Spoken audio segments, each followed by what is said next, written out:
West బెంగాల్లో BJP అధికారంలోకి వచ్చిన తర్వాత అక్కడ టీఎంసీలో రాజకీయ రాజీనామాలు వేగంగా పెరుగుతాయి. ఎప్పుడైతే వెస్ట్ బెంగాల్లో బంపర్ మెజార్టీతో బీజేపీ అధికారంలోకి వచ్చిందో టీఎంసీలో ఉన్న నేతలంతా పరారైపోతూ ఉన్నారు. ఇప్పటికే ఎంపీలుగా ఉన్నవారు బీజేపీలో చేరేందుకు సంకేతాలు ఇస్తూ ఉన్నారు. ఇక లోక్సభ నుంచి ఉన్నటువంటి ఎంపీల్లో ఒక 13 మంది, రాజ్యసభ ఎంపీల్లో ఒక 8 మంది, ఇక ఎమ్మెల్యేలు అయితే ఒక 50 మంది జంపు కావడానికి బీజేపీలోకి సిద్ధంగా ఉన్నారు. బీజేపీలో నుంచి ముఖ్యంగా ముఖ్యమంత్రి సువేందు అధికారి నుంచి గ్రీన్ సిగ్నల్ రావడమే ఆలస్యం. వాళ్ళంతా జంపు కావడానికి సిద్ధంగా ఉన్నారు. అయితే టీఎంసీ పార్టీ నుంచి 2/3 కనుక జంప్ అయితే వారి మీద అనర్హత వేటు వేయడం ఇక సాధ్యం కాదు. వారికి కూడా గుర్తింపు లభిస్తుంది. అందువల్ల ఒక 20 మంది ఎంపీలు, ఒక 50 మంది ఎమ్మెల్యేలు కనీసం టీఎంసీ నుంచి చీల్చుకుపోయేందుకు బీజేపీ పెద్ద స్కెచ్చే వేసింది. చాలామంది ఎంపీలు ఇప్పటికే సంకేతాలు పంపించారు బీజేపీ నేతలకి. ఎమ్మెల్యేలు కూడా అదే బాటలో ఉన్నారు. ఇక మహిళా విభాగం నేత అయితే పూర్తిగా అసలు ఆ పార్టీకే రాజీనామా చేశారు. 2-3 ఎంపీలు అయితే మేము రాజీనామా చేయడానికి కూడా సిద్ధంగా ఉన్నామని చెప్పేసి ప్రకటనలు జారీ చేస్తా ఉన్నారు. అర్థమైపోయింది వాళ్ళకి సీనియర్ టీఎంసీకి భవిష్యత్తు లేదు.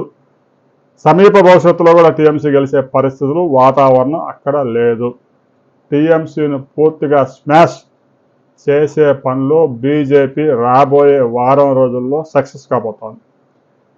ఇదే గనక జరిగితే బెంగాల్ నుంచి 20 మంది ఎంపీల మద్దతు గనక టీఎంసీని చీల్చుకొని బీజేపీలో జాయిన్ అయితే ఆంధ్రప్రదేశ్ నుంచి గెలిచిన టీడీపీ ఎంపీలు కేంద్రంలో బీజేపీకి మద్దతు ఇస్తా ఉన్నారు. ఇక వీరితో పెద్దగా అవసరం ఉండకపోవచ్చు. ఎందుకంటే టీడీపీకి ఏదైతే ఎంపీల బలం ఉందో అంతమంది ఎంపీలు పశ్చిమ బెంగాల్ నుంచి టీఎంసీ నుంచి ఆ పార్టీకి దూరం అయిపోయి బీజేపీలో చేరడానికి సిద్ధమవుతోంది. ఆ బలం కూడా కేంద్ర ప్రభుత్వానికి గనక జత పడితే ఇక కేంద్రంలో ఆంధ్రప్రదేశ్ ముఖ్యమంత్రి చంద్రబాబు నాయుడు ఏది అడిగితే అది వచ్చే పరిస్థితులు ఉండకపోవచ్చు. చంద్రబాబు నాయుడు కేంద్రంలో ఇప్పటి వరకు 2 సంవత్సరాల నుంచి చక్రం తిప్పుతా ఉన్నారు. కేంద్రంలో ఆంధ్రప్రదేశ్ ఏది అడిగినా కూడా ఇవ్వాలని చెప్పేసి ప్రధాని స్వయంగా అధికారులకు ఆదేశాలు జారీ చేశారు. దీంతో ఆంధ్రప్రదేశ్ ప్రభుత్వం అడగడమే ఆలస్యం. కేంద్ర ప్రభుత్వం ఇప్పటివరకు ఇచ్చుకుంటా వచ్చింది. బెంగాల్ నుంచి కనుక బీజేపీ ఎంపీలు 20 నుంచి 22 మంది కనుక జంప్ అయిపోయి టీఎంసీ ఎంపీలు బీజేపీలో కనుక జాయిన్ అయితే ఇక చంద్రబాబు నాయుడు యొక్క అధికారం కేంద్రంలో తగ్గే అవకాశం. కేంద్రంలో బీజేపీ అంతగా దేకకపోవచ్చు. రాబోయే వారం రోజుల్లోనే ఈ రాజకీయ పరిణామం చోటు చేసుకోబోతా ఉంది. అదే గనక జరిగితే ఆ తర్వాత తెలుగుదేశం ఎంపీల హవా ఢిల్లీలో ఎలా ఉండబోతా ఉంది? ప్రస్తుతం మాదిరే వీరికి వెయిటేజ్ ఇస్తారా?